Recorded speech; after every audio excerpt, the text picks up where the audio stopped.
इस मूवी की शुरुआत के अंदर हम शक्ति नाम की किसी लड़की को देखते हैं जिसके परिवार वाले शक्ति की शादी के लिए लड़के की तलाश कर रहे हैं। वो शक्ति की शादी के लिए लड़का ढूंढ रहे हैं और बहुत ही जल्द उन्हें शिवा नाम का एक लड़का पसंद आ जाता है, यानी कि शक्ति के पेरेंट्स को, उसके मम्मी पापा को। अब जब शक्ति अपनी फ्रेंड्स को, अपनी दोस्तों को शिवा के बारे में बताती है कि कैसे शिवा के पास महंगी बाइक है, गाड़ी है, अच्छी खासी नौकरी है, क्योंकि शिवा एक आईटी प्रोफेशनल होता है जिसकी अच्छी खासी सैलरी भी है। अब जब शिवा को शक्ति की फ्रेंड्स देखती है तो शिवा उन्हें बहुत अच्छा लगता है। इस वजह से वो शक्ति को कहती है कि वो शिवा से शादी कर ले, जिसके बाद शक्ति भी शिवा से शादी करने के लिए तुरंत तैयार हो जाती है और इस तरह से शिवा और शक्ति का रिश्ता पक्का हो जाता है और बहुत ही जल्द एंगेजमेंट का यानी सगाई का दिन भी आ जाता है। और उसी दिन ही शिवा और प्रिया पहली बार आमने सामने एक दूसरे से मिलते हैं, एक दूसरे को देख पाते हैं। और जब शिवा देखता है कि कैसे शक्ति ने पारंपरिक यानी ट्रेडिशनल कपड़े पहने हैं तो उसे वो कपड़े देखकर काफ़ी खुशी होती है, क्योंकि शिवा को सिंपल और खुले स्वभाव वाली लड़की ही चाहिए थी और शक्ति उसे वैसी ही लग रही होती है। अब सगाई के दिन दोनों फैमिलीज के खास सदस्य ही होते हैं और उस दौरान जब कुर्सी की कमी होने की वजह से शक्ति ज़मीन पर ही बैठ जाती है तो शक्ति को नीचा बैठा हुआ देख शिवा भी सोफे से फिर नीचे ज़मीन पर ही बैठ जाता है। लेकिन फिर शक्ति को कुर्सी लाकर दी जाती है और शक्ति कुर्सी पर बैठ जाती है, तब जाकर फिर शिवा भी वापस सोफे पर बैठता है और शिवा के इस अच्छे इशारे की वजह से वो शक्ति के दिल को छू जाता है। अब दोनों की सगाई हो जाती है और शादी की डेट भी तय हो जाती है, यानी कि शादी की तारीख भी फिक्स हो जाती है। लेकिन शादी से पहले शिवा और शक्ति एक दूसरे को जानते हैं, एक दूसरे से पहले बातचीत करते हैं, एक दूसरे के दोस्त बनते हैं और उस दौरान ही शक्ति को यह पता चलता है कि शिवा को सिगरेट पीने की आदत है और इस बारे में शिवा पहले ही शक्ति को आगे से बता देता है, लेकिन शक्ति उसे कुछ भी नहीं बोलती है, मतलब कि उसे शिवा की सिगरेट पीने की आदत का बुरा नहीं लगता है। वही कुछ दिनों के बाद शिवा और शक्ति की शादी भी हो जाती है और शादी के शुरुआती दिनों के अंदर तो शक्ति और शिवा काफ़ी एंजॉय करते हैं शादी को, यानी कि नई शादी को बहुत एंजॉय कर रहे होते हैं। लेकिन समय के साथ शिवा और शक्ति की लाइफ, उनके हालात पहले जैसे नहीं रहते हैं। दरअसल 400 दिनों के बाद इनकी शादी का मामला डिवोर्स तक पहुँच जाता है। दरअसल 400 दिनों के बाद अब शिवा और शक्ति का डिवोर्स होने वाला है, लेकिन शिवा नहीं चाहता है कि उनका डिवोर्स हो। इस वजह से वो डिवोर्स को, तलाक को रोकने के लिए कोर्ट में पहुंच जाता है और वहां पर एक वकील नारायण से मदद लेता है ताकि वो उनका डिवोर्स होने से रोक सके। लेकिन सबसे पहले वकील नारायण ये जानना चाहते हैं कि आखिर शिवा की लाइफ के अंदर क्या हुआ है, उनकी शादीशुदा ज़िंदगी के अंदर ऐसा क्या हो चुका है जिस वजह से वो तलाक को रोकना चाहता है और उनका तलाक किन कारणों की वजह से हो रहा है। अब शिवा वकील नारायण को सब कुछ बताना शुरू कर देता है। दरअसल एक सुबह जब शक्ति बालकोनी में कॉफ़ी पी रही होती है तब शिवा उसके पास आता है तो देखता है कि शक्ति के गले के अंदर मंगलसूत्र ही नहीं है। दरअसल शक्ति मंगलसूत्र को खोलकर उसे बाकी गहनों के साथ रख देती है और ये बात शिवा को बड़ी अजीब लगती है, क्योंकि मंगलसूत्र तो शादी के बाद पहना जाता है जो हमेशा गले में ही रहता है। यहाँ तक कि शक्ति तो अकेले अकेले खुद के लिए कॉफ़ी बनाती है, अपने पति शिवा के लिए नहीं बनाती है। इसीलिए शिवा को इस बात पर थोड़ा गुस्सा आ जाता है और रात को जब वो काम से आता है तो देखता है कि उसकी बीवी शक्ति ने खाना नहीं बनाया है, बल्कि वो तो कमरे के अंदर लाउड म्यूजिक पर इंस्टाग्राम रील्स बना रही है। ये देखकर शिवा की खोपड़ी खराब हो जाती है। अब जब शिवा शक्ति से खाने के लिए पूछता है तो शक्ति उसे बोलती है कि वो दोनों साथ में मिलकर बना लेंगे, क्योंकि उसने दिन का, सुबह का खाना तो ऑर्डर कर लिया था लेकिन रात का नहीं किया। इसी वजह से अब ये दोनों साथ मिलकर खाना बनाएंगे। लेकिन शिवा बोलता है कि खाना वाना बनाने का काम उसका है, वो काम से थक हार कर घर पर आता है तो उसे खाना चाहिए। लेकिन शक्ति तो उसे उल्टा ये जवाब देती है कि वो भी घर के काम करके थक जाती है, लेकिन एक्चुअली में वो करती कुछ भी नहीं है। दरअसल शक्ति को अपनी लाइफ के अंदर जो पसंद होता है वही वो सब कुछ करती है और बार बार शिवा को यही बोलती है कि ये उसकी चॉइस है, ये उसकी लाइफ है, उसे क्या करना है क्या नहीं ये सिर्फ वो ही डिसाइड करेगी। अब ऐसे करते हुए शिवा का अपनी बीवी शक्ति पर धीरे धीरे गुस्सा और ज़्यादा बढ़ता जाता है। शक्ति सोशल मीडिया पर महंगे गिफ्ट्स और सरप्राइज वाली रील्स शिवा को दिखाती है ताकि वो भी उसे वो सब कुछ लाकर दे, लेकिन शिवा उसे बोलता है कि ये सब कुछ ऑनलाइन शो ऑफ है, असल ज़िंदगी में ऐसा नहीं चलता है। तभी शिवा को पता चलता है कि शक्ति ने उसके बैंक खाते से 28,000 रुपये खर्च कर दिए हैं, जिसका कारण भी शक्ति उसे ठीक से नहीं बताती है। कुछ दिनों के बाद शिवा शक्ति को एक फैमिली फंक्शन के अंदर लेकर जाता है, जहाँ पर शक्ति थोड़ा अजीब तरीके से बैठती है, क्योंकि वो अपने पैर के ऊपर एक पैर रखकर बैठ जाती है, जिस वजह से वहाँ के मेहमानों को ये अच्छा नहीं लगता है। और जब शिवा के मम्मी पापा ये देखते हैं कि कैसे उनकी बहू थोड़ा अजीब तरीके से बैठी है, तो वो शिवा को बोलते हैं कि वो अपनी बीवी शक्ति को समझाए, उसे ठीक तरीके से बैठने के लिए बोले। और जब शिवा शक्ति को सही से बैठने के लिए बोलता है तो शक्ति उसकी एक भी बात नहीं मानती है, बल्कि वो तो उसे ही 2 बात सुनाकर उस फंक्शन से चली जाती है। एक दिन शिवा शक्ति की एक रील देखता है जिसमें लड़कों के गंदे गंदे कमेंट्स होते हैं। इस वजह से शिवा को उस रील को देखते हुए बहुत बुरा लग रहा होता है, इसलिए वो तुरंत अपनी बीवी शक्ति को बोलता है कि वो उस रील को डिलीट कर दे।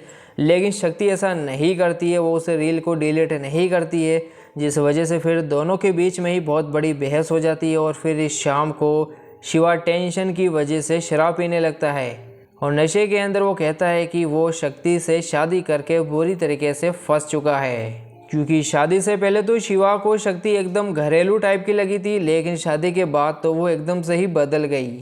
अब नशे के अंदर शिवा जो कुछ भी कह रहा होता है उसकी शक्ति वीडियो रिकॉर्ड करके सोशल मीडिया पर डाल देती है, जिससे शिवा को सोशल मीडिया पर काफ़ी ट्रोल किया जाता है। दरअसल शिवा ने शक्ति की रील उसके पापा को भेज दी थी, जिस वजह से उसके पापा ने शक्ति पर काफ़ी गुस्सा किया, उसे काफ़ी डांटा। इसी वजह से फिर शक्ति ने शिवा की नशे की हालत वाली वीडियो रिकॉर्ड करके सोशल मीडिया पर डाली थी। वही जब शक्ति और शिवा की शादी की एनिवर्सरी का दिन होता है तो उस वक्त शिवा काम से लेट आता है और वो उनकी एनिवर्सरी को भी भूल जाता है। लेकिन शक्ति उसे जो सारा सामान मंगवाती है वो लेकर आ जाता है, केक वगैरह सब कुछ, लेकिन वो एनिवर्सरी ही भूल जाता है। इस वजह से शक्ति उस पर काफ़ी गुस्सा हो जाती है और उसे बताती है कि वो तो उनकी एनिवर्सरी तक भूल गया। शिवा को इस बात का थोड़ा बुरा भी लगता है, क्योंकि वो उनकी शादी की एनिवर्सरी को भूल गया। अब वैसे तो इन दोनों के बीच में थोड़ी अनबन हो रखी है, लेकिन इसके बावजूद भी ये है तो हस्बैंड वाइफ ही ना, इस वजह से शक्ति उसके गले लग जाती है। शक्ति शिवा को बताती है कि वो ब्यूटी पार्लर खोलना चाहती है ताकि वो खुद कमाई कर सके और घर का खर्चा उठा सके, और वो ब्यूटी पार्लर अपने कॉलेज के एक दोस्त के साथ पार्टनरशिप में खोलना चाहती है। लेकिन शिवा इस पर गुस्सा करता है और कहता है कि उसे ये बात पैसे की नहीं बल्कि जलन की लगती है। वे प्रिया की पढ़ाई पूरी न करने की बात भी उठाता है और उसे काफ़ी ज़्यादा बेइज्जत करता है, जिससे शक्ति गुस्से गुस्से में फूट फूट कर रोने लगती है। शक्ति रोते रोते बेहोश हो जाती है। शिवा को पता चलता है कि शक्ति तो प्रेग्नेंट थी, लेकिन स्ट्रेस और डांट की वजह से उसका मिसकैरेज हो जाता है। शिवा उसे हॉस्पिटल लेकर जाता है, लेकिन देर हो जाती है, मतलब शक्ति का मिसकैरेज ऑलरेडी हो चुका होता है। जिसके बाद फिर शक्ति अपने पति शिवा पर यह आरोप लगाती है कि उसने उसे मारा, उसके ऊपर हाथ उठाया, जिसके कारण बच्चा गिर गया, यानी कि उसका मिसकैरेज हो गया।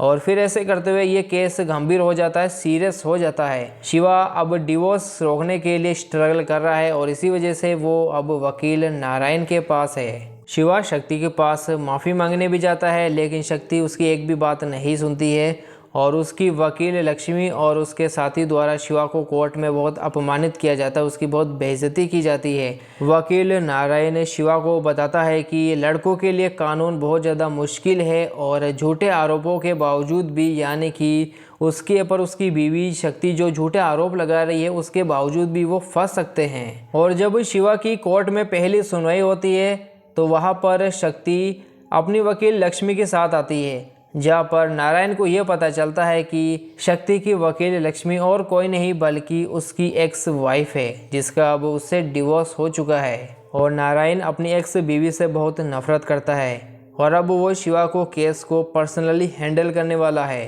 अब वैसे वकील नारायण तो किसी कारण की वजह से कुछ टाइम के लिए बैन है, इस वजह से अभी तो इस केस को उनका असिस्टेंट सिद्धू ही संभालता है। अब देखिए, जब वकील नारायण का असिस्टेंट सिद्धू शिवा को लेकर पुलिस स्टेशन के अंदर जाता है तब वहाँ पर पहले तो लेडी इंस्पेक्टर को ऐसा ही लगता है कि शिवा ने ही जरूर शक्ति के साथ कुछ किया होगा, लेकिन जैसे जैसे वकील नारायण सिद्धू को बोलते हैं वैसे वैसे सिद्धू लेडी इंस्पेक्टर को बोलते हैं, जिस वजह से फिर लेडी इंस्पेक्टर को ऐसा ही लगने लगता है कि शिवा ने कुछ भी नहीं किया होगा, वो बिल्कुल मासूम है, निर्दोष है, क्योंकि सिद्धू के कहने पर वहाँ पर शिवा रोने का भी नाटक करता है और शक्ति तो वहाँ पर थोड़ा रूड बिहेव करती है, जिस वजह से लेडी ऑफिसर को फिर ये कंफर्म होने लगता है कि शिवा ने कुछ भी नहीं किया होगा। उसकी बीवी उसके ऊपर झूठे आरोप लगा रही है और इस तरह से शिवा वहाँ पर तो अपनी बीवी शक्ति द्वारा लगाए गए घरेलू हिंसा के आरोपों से तो बच जाता है। जब कोर्ट की सुनवाई होती है तब लक्ष्मी शक्ति के मिसकैरेज का दोष शिवा पर लगाती है, लेकिन वकील नारायण डॉक्टर की रिपोर्ट पेश करते हैं जिसमें कोई फिजिकल चोट का जिक्र नहीं है, जिस वजह से जज दोनों को यानी शिवा और शक्ति को काउंसलिंग के लिए भेजती है ताकि उनके रिलेशन को वापस सुधारा जा सके, यानी कि वो बात करके आपस में समझौता कर ले, वापस एक हो जाए। वही जब इस बारे में शक्ति के मम्मी पापा को पता चलता है कि कैसे शक्ति ने शिवा पर यानी उनके दामाद पर आरोप लगाया है, तो इस बात पर उन्हें उनकी बेटी पर काफ़ी गुस्सा आ जाता है। लेकिन शक्ति की वकील लक्ष्मी पुलिस बुलाकर उसके मम्मी पापा को वहां से यानी कि उसके घर से भेज देती है। कुछ समय के बाद लक्ष्मी इस केस को कैसे भी जीतने के लिए एक लड़की को अपने साथ लेकर आती है, क्योंकि अगर वो लड़की कोर्ट के अंदर ये गवाही देगी कि शिवा का उसके साथ अफेयर चल रहा है तो फिर उनका केस और भी ज़्यादा स्ट्रॉन्ग हो जाएगा, मतलब कि सारा पलड़ा शक्ति की तरफ ही हो जाएगा। अब नारायण अपनी बीवी लक्ष्मी की इस चाल से हैरान हो जाता है। अब देखिए सुनवाई तो टाल दी जाती है और अब नारायण को कोर्ट में शिवा के पक्ष को मजबूत करने के लिए कोई रणनीति बनानी होगी। सबसे पहले तो वो शिवा की सैलरी, उसके खर्च और कर्ज की सिचुएशन को कोर्ट के अंदर दिखाता है ताकि प्रिया की मांगे कम हो सके। लक्ष्मी और शक्ति एक फेमिनिस्ट और महिलाओं के अधिकारों की वकालत करने वाली एक औरत से मिलती है, तो वो अपने पति को खुद अपने हाथों से कॉफ़ी बनाकर पिला रही होती है, उनकी पूरी सेवा कर रही होती है, जो कि एक तरह से प्यार का प्रतीक होता है। और वो औरत बताती है कि बराबरी का मतलब हर जगह समानता नहीं बल्कि संतुलन होता है। अब उस औरत की बातों से शक्ति को ऐसा फील होने लगता है कि कहीं उसने अपने पति शिवा के साथ तो कुछ गलत तो नहीं कर दिया। उसे अब थोड़ी बहुत गिल्ट होना शुरू हो जाती है। दरअसल उसे अब ऐसा लग रहा होता है कि उसने तो बीवी होने के नाते अपने पति शिवा के लिए अभी तक कुछ किया ही नहीं है। वही अब शक्ति अपना गुजारा करने के लिए ब्यूटी पार्लर में काम करना शुरू कर देती है, साथ ही वो डिलीवरी का भी काम करती है और इस बारे में शिवा को भी पता चल जाता है, क्योंकि एक दिन शिवा को ही पिज्ज़ा की डिलीवरी देने के लिए जाती है और अब जाकर कहीं ना कहीं शक्ति को असली दुनिया की सच्चाई का पता चलने लगता है। उसका असली दुनिया की सच्चाई से सामना हो ही जाता है। वही अब शिवा भी अपनी गलतियों का एहसास करता है और शक्ति की खुशी के लिए वो डिवोर्स के लिए यानी उसे डिवोर्स देने के लिए तैयार हो जाता है, क्योंकि अगर अब शक्ति उससे अलग होना ही चाहती है तो वो उसकी खुशी के लिए अब डिवोर्स दे देगा। आखिरी कोर्ट सुनवाई में वकील लक्ष्मी कहती है कि काउंसलिंग से कोई फायदा नहीं हुआ। नई जज शिवा से पूछती है कि क्या वे डिवोर्स के लिए तैयार है। शिवा कहता है कि वे तैयार है और वो सिर्फ शक्ति की खुशी चाहता है। वही वकील नारायण कोर्ट में समझाता है कि लड़कों की सोच उनके परिवेश पर डिपेंड करती है और लड़कियों के नज़रिए को भी समझना जरूरी है। वकील नारायण के अनुसार सच्चाई ये है कि समस्या लड़का या लड़की की नहीं बल्कि दोनों के बीच समझ की कमी की है। कई बार दोनों अपने अपने नज़रिए को ही सही मान लेते हैं और बदलाव को एक्सेप्ट नहीं करते। शादी के पहले परफेक्ट दिखने वाले रिलेशन असली ज़िंदगी में स्ट्रगल से गुजरते हैं, जहां सोशल मीडिया और कोर्ट और भी स्ट्रेस फिर बढ़ जाता है। कोर्ट में वकील नारायण की बातों से सभी बहुत ज़्यादा प्रभावित होते हैं। जज डिवोर्स मंजूर कर देती है, लेकिन अचानक से ही शक्ति डिवोर्स नहीं चाहती है। उसे अपनी गलतियों का एहसास हो चुका होता है। शिवा और शक्ति फिर से एक साथ हो जाते हैं और अब उनका रिलेशन पहले से भी मजबूत हो जाता है। शक्ति की मॉडर्न थिंकिंग और उसकी आज़ादी कभी कभी शिवा के लिए समझना मुश्किल हो गई थी।